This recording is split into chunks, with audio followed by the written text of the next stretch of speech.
Quand Donald Trump reçoit 5 chefs d'État africains à la Maison-Blanche, ce n'est pas par intérêt pour leur développement. Ces contrats signés sont des armes, mais attention la famille. C'est une fenêtre historique à ne pas rater. Les 5 pays en question, Sénégal, Gabon, Mauritanie, Libéria et Guinée-Bissau, peuvent profiter intelligemment de la rivalité Chine-États-Unis en Afrique s'ils jouent avec stratégie, lucidité et souveraineté. Cette guerre Chine-États-Unis est une opportunité parce que, pour la première fois depuis la fin de la guerre froide, les puissances mondiales se disputent les faveurs de l'Afrique, le monopole occidental est brisé et les pays africains peuvent comparer, négocier, jouer les offres et reprendre la main.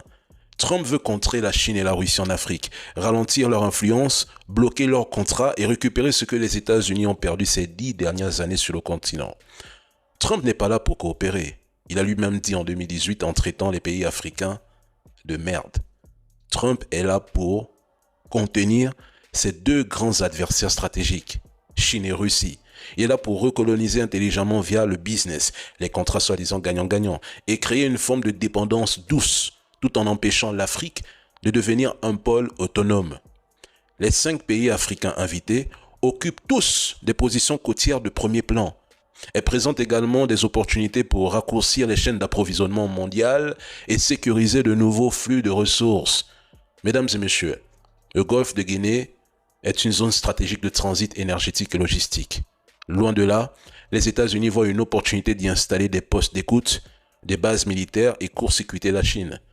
Trump n'a rien à foutre de l'Afrique, en tant que continent, civilisation ou peuple. Il nous considère comme des points de levier dans sa guerre froide 2.0 contre la Chine et la Russie. L'Afrique est le nouvel échiquier du monde.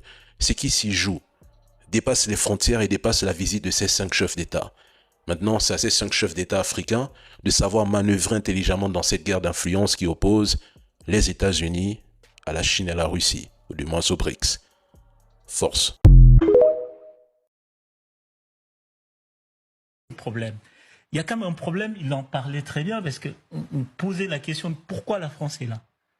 On n'a jamais vraiment répondu à cette question, et je pense que il a raison, on a un problème avec la représentation de la puissance africaine en France. Il y a un langage courant qui est admis en France, on pose toujours le débat sur l'Afrique. Est-ce que la France va perdre l'Afrique? La Russie possède les plus grands gisements de pétrole inexploités du monde. Où peut-on trouver ailleurs des réserves aussi vastes? Les gisements de l'Arctique sont suffisants pour 50 ou 100 ans de consommation mondiale. Et pour le gaz, la priorité était d'investir dans de nouvelles ressources en Arctique. Poutine a un rêve. Exploiter les vastes réserves de gaz du Grand Nord, situées dans la péninsule de Yamal, au-delà du cercle polaire.